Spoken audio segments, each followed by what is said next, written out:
예, 여러분 안녕하세요.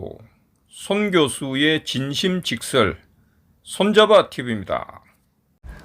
이번에는 수천 년의 생명 주기를 가진 신령스러운 생명체가 100년 생명 주기를 가진 우리에게 진실의 길을 가야 한다고 말하는 신령스러운 존재를 소개합니다. 천년에 가까운 거대한 시간을 담아내며 인간들을 깨달음의 길로 들 수 있도록 하는 엄마와 아들나무, 즉 모자나무를 만나봅니다. 인간보다 먼저 지구촌에 자리하고 있는 생명체이지만 수억 년의 혹독한 시간 속에서도 유일하게 그 모습 그대로 이어오고 있는 신비로운 생명체입니다.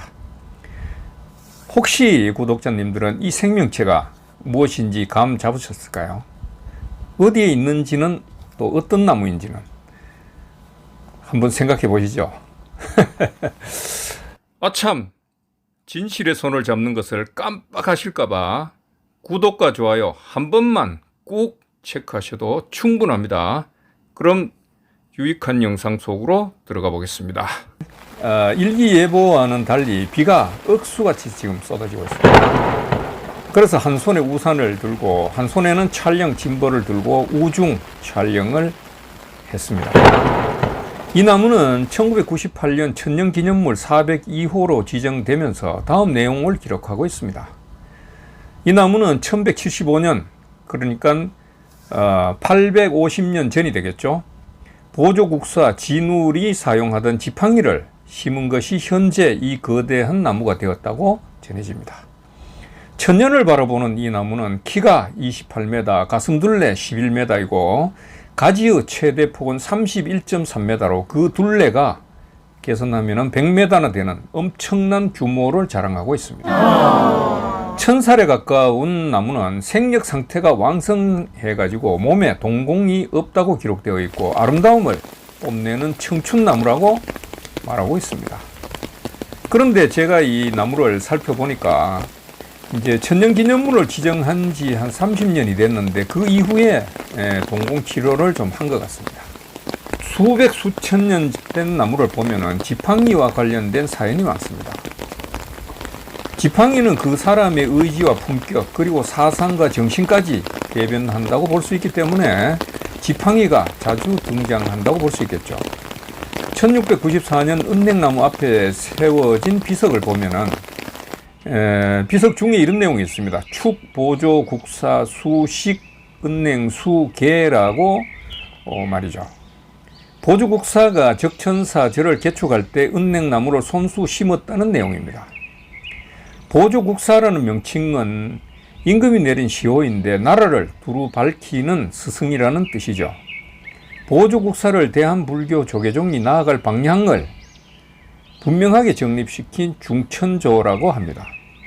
1185년 보조국사는 도를 깨우치기 위해 예천 학가산 보문사로 들어갔는데 여기에서 화엄경에서 말하는 열애의 지혜, 열애라 그러면 이제 진리를 깨우친 사람인데 부처를 말하겠죠.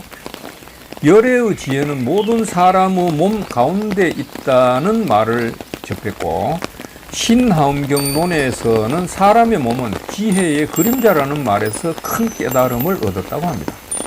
그러니까 사람의 몸은, 이 몸체는 지혜의 그림자일 뿐이라는 거죠. 그러니까 이 몸이 실체가 아니라 그림자이기 때문에 지혜의 실체는 결국 마음이고 영혼이라는 것 아니겠습니까? 보조국사를 대표하는 저서 중에 진심직설이라는 저서가 있습니다. 이 말은 이제 진실된 마음으로 바르게 행하라는 뜻이겠죠. 제가 이제 유튜브에서 강조하고 있는 진실과 같은 의미라고 볼 수 있습니다. 그러니까 가짜는 안 된다는 것을 천년 전이나 지금이나 강조되고 있는 것이죠. 적천사는 특이하게도 664년 통일신라 문무대왕 4년의 원효 성사가 화악산 자락에 토구를 파 창건한 것입니다.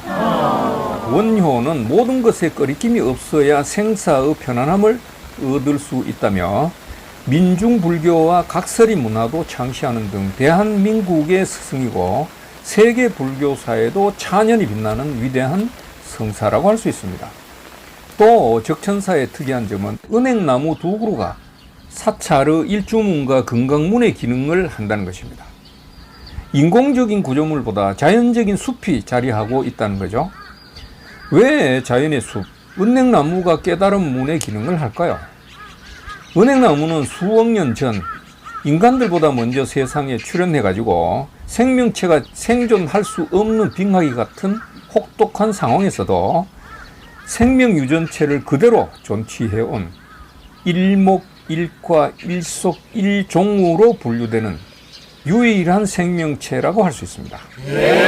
그래서 은행나무에 수억 년 동안 벌어진 우주작용 현상이 고스란히 기록되어 있다는 것인데, 그래서 다윈은 이런 은행나무를 살아있는 화석이라고 말하고 합니다. 한편으로 보면 은행나무가 진화하지 않았다는 거죠. 태초의 은행나무의 유전자가 그대로 지금까지 유지되어 오고 있다는 겁니다. 그러다 보니까 다윈의 진화론을 무색해하는 그런 의미를 가지고 있습니다. 이처럼 은행나무는 인간의 구조물로는 상상할 수 없는 강력하고 고결한 생력 현상을 유지하기 때문에 자연의 순리를 영원토록 이어갈 수 있다는 것입니다. 일반적으로 사찰에는 4개의 문이 있죠. 사찰의 이름과 대문의 기능을 하는 일주문이 있고, 부처님의 가르침을 지키는 금강문, 사찰의 악귀가 범접하지 못하게 하는 천왕문이 있습니다. 그리고 마지막으로 삶과 죽음이 같고 부처의 경지에 이르게 한다는 불의문이 있는 거죠. 이 4개의 문을 지나야 대웅전 부처님을 만날 수 있는 것입니다. 사람들은 천년의 우람한 모자나무를 대하는 것에서 더욱 경건하고 숙연한 마음을 가지게 될 것입니다.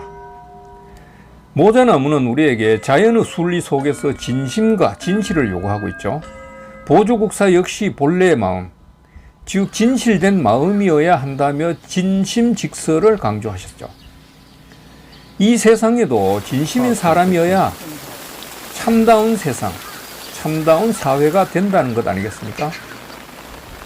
진실된 방송 손교수의 손잡아TV, 구독과 좋아요, 관심을 부탁드리겠습니다.